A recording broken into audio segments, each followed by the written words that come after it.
Oh, the snow melted. It's warm out, and the rain stopped. It's dried out just a little bit. So I'm gonna take you guys with me. We're gonna go up back and just see if there's any morels growing. They should be popping up anytime. We'll be right back.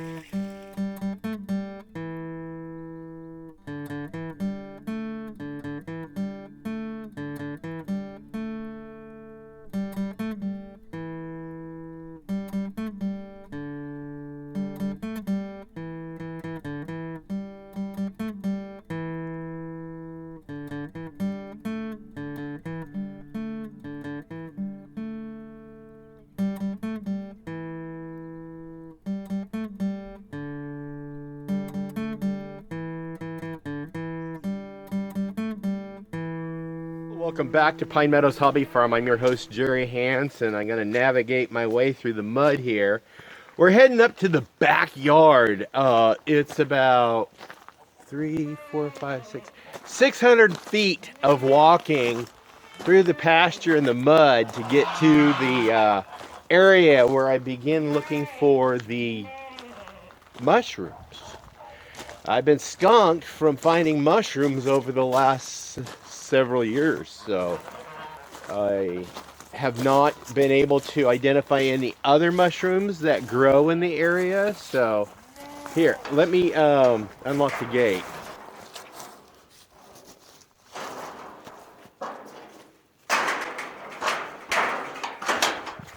That gate was given to me by a friend of mine.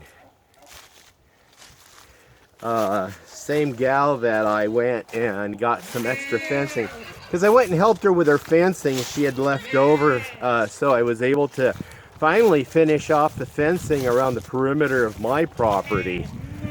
So it's easier walking back here because it's just pasture.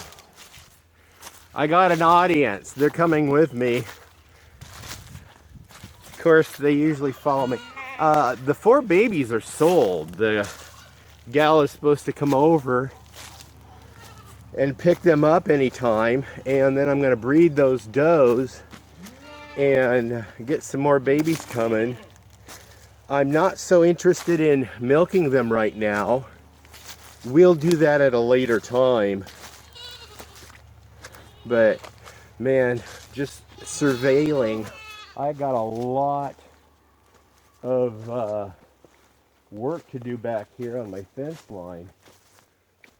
That fell over. I don't know. Anyway, this is the area where we're going to be hopefully building that tree house. I gotta come back and cut all these logs up. You see those logs, but I got a skid road already here. I can just clear this up with a tractor, but I can cut all those logs up with my chainsaws. Yeah, these are so old, I can't even mill them or even use them for firewood. Just so old. But right here, that's the area, that's the spot where I want to build the tree house. Hey, I want to show you guys something. There was a log that sat here for years, and something's come in here and completely turned it into forest mulch. Look at that. It'll decay and feed the soil.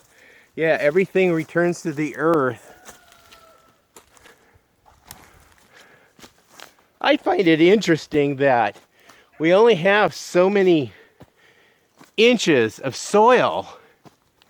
Yeah, if the earth is as old as they said it is, and the amount of time it takes these trees to grow and other trees to grow, we should have deeper soil, but we don't. What's going on there? I didn't get it. We'll see. That is the best choice of livestock to have out here in the mountains, because they do a fantastic job at keeping the fire fuels down. So this is a good resource for wildfire mitigation.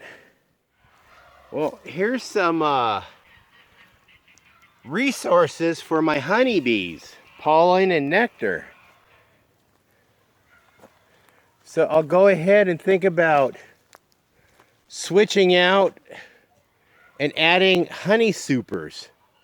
Do you guys see any morels?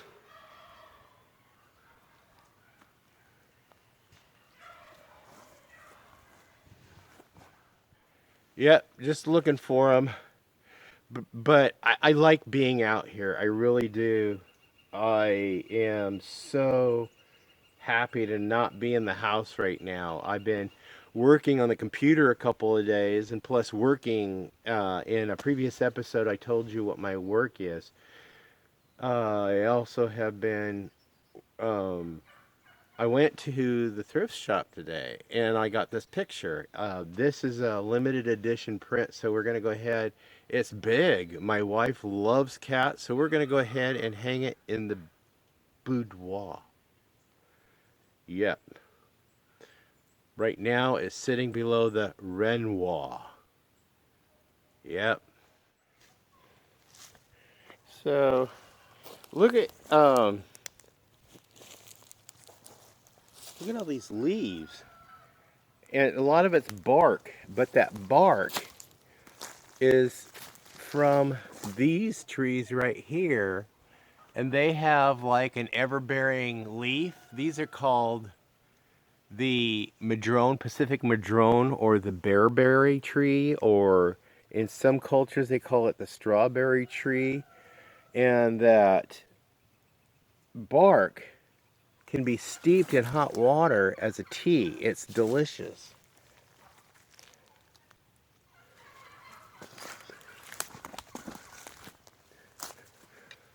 Looks like a scapula, and there's some more bones. There's a jawbone over there.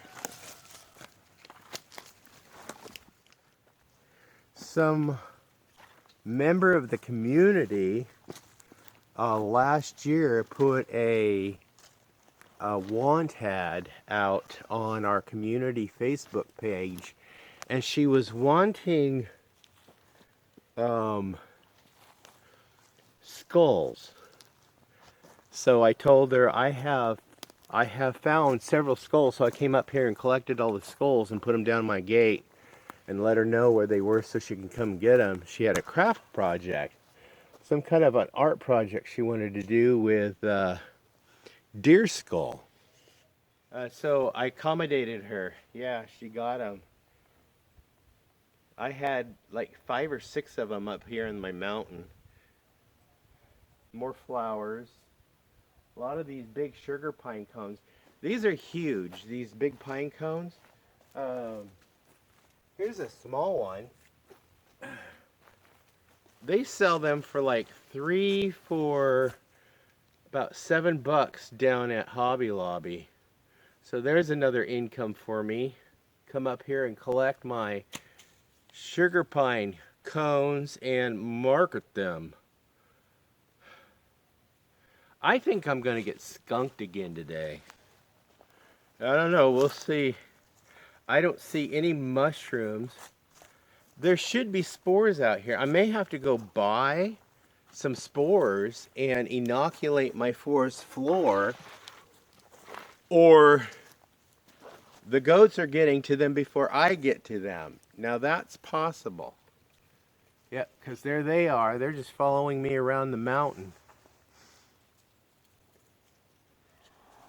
Well, tomorrow is Easter Sunday, and I don't typically in the past have not found mushrooms until around Mother's Day, which is May, and that's next month. So I don't know if it's warm enough for them yet, but I see where they're sprouting in Oklahoma and Arkansas and on the East Coast.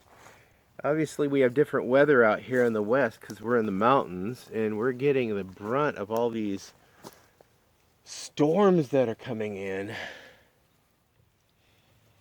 See, there's quite the inventory of those pine cones. And these are the trees that make them. Great big giant sugar pine. I love my trees. There's a big one.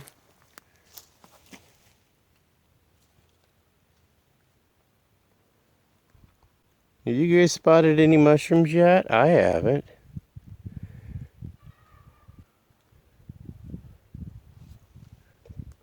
I don't see mushrooms of any type out here, not even the ones growing that I typically see growing on my dead trees. Not a, I think because it's been cold. Oh, nope, there's mushrooms right there.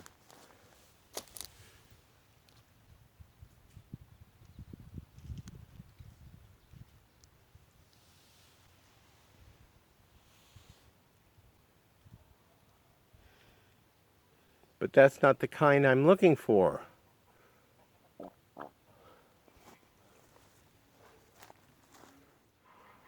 Look at that wild turkey coming through here. Yeah, there's a bunch of them.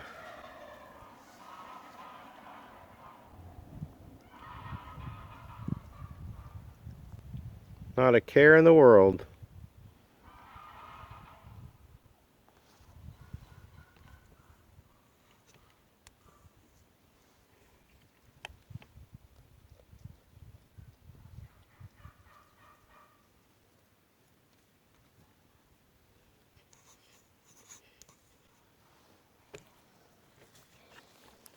Look how kind of clear the forest floor is.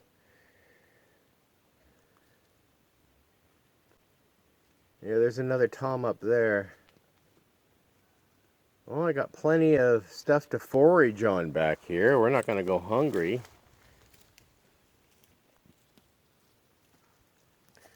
You can eat the needles and the bark of those trees, the pine trees.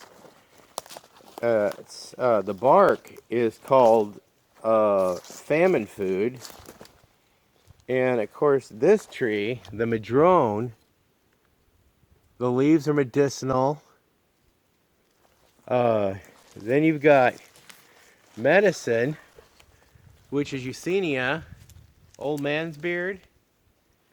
Yeah, we got plenty of that out here. Eusenia.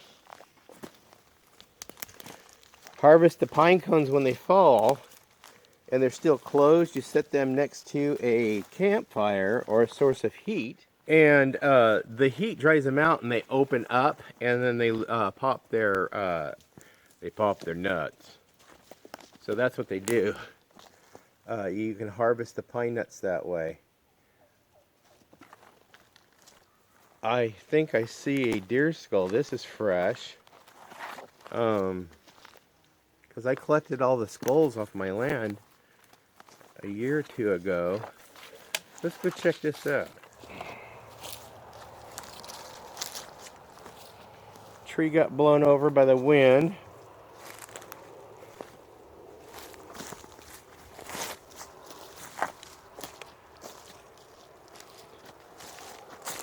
Yes, siree bub, that's what that is. Part of it, not much.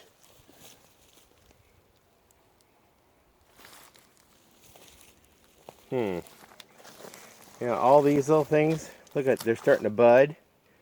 That's poison oak.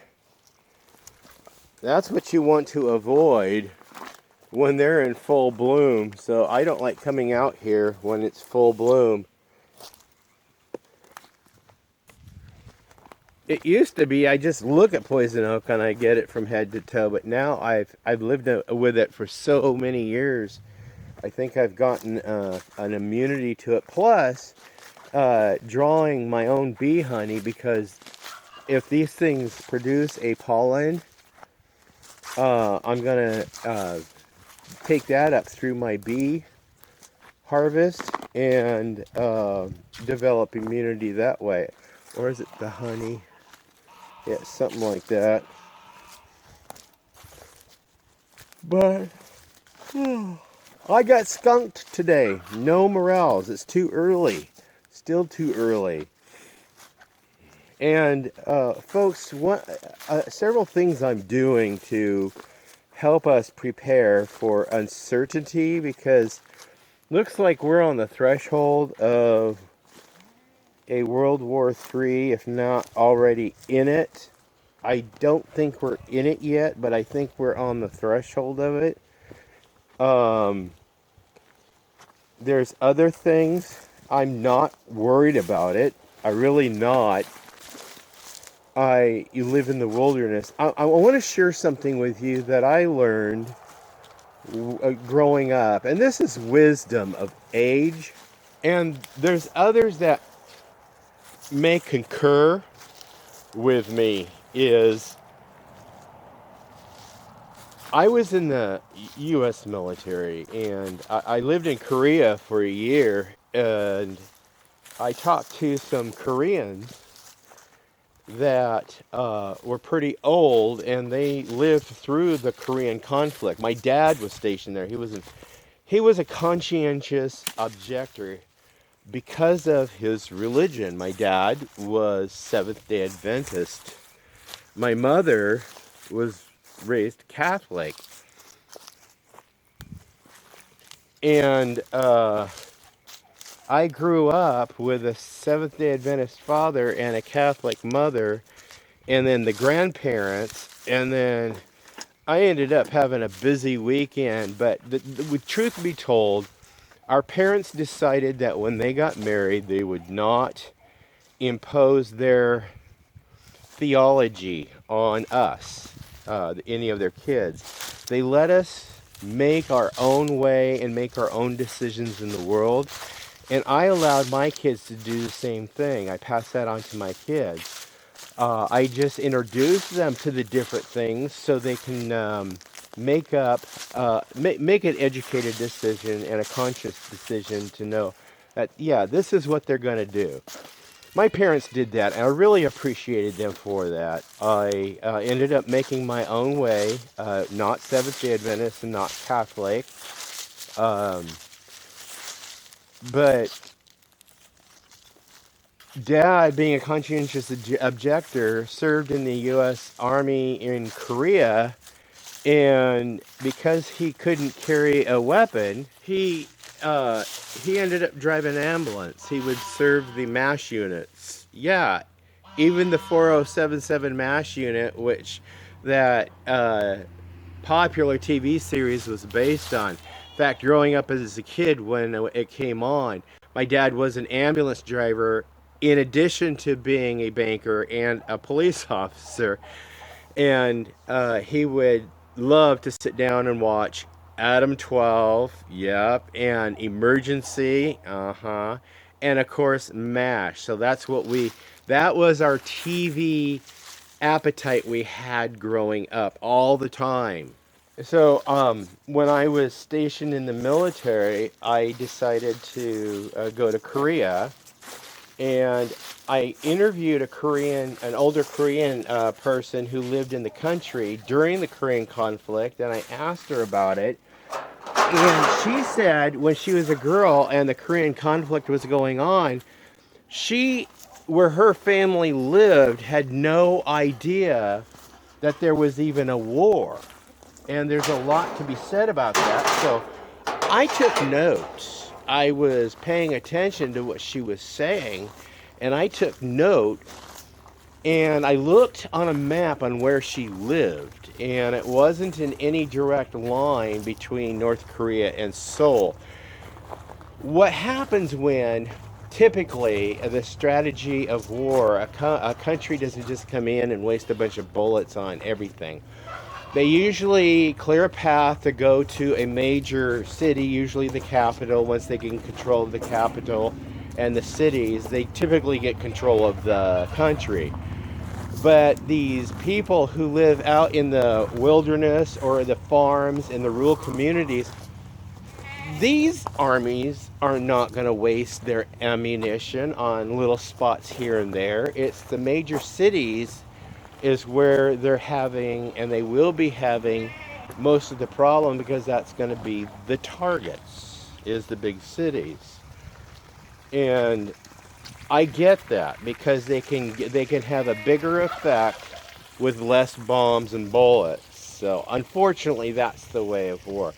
But I'm not concerned because I've already read the last chapter of the book and I already know the ending story. And I gotta say,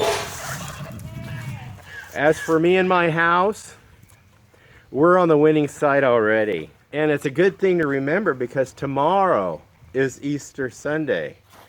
And tomorrow is a huge, epic anniversary date for me personally because it was 22 years ago tomorrow I went into cardiac arrest and died.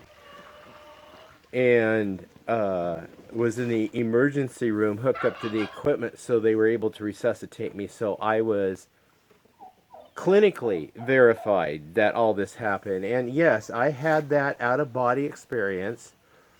And yes, I did have a DE.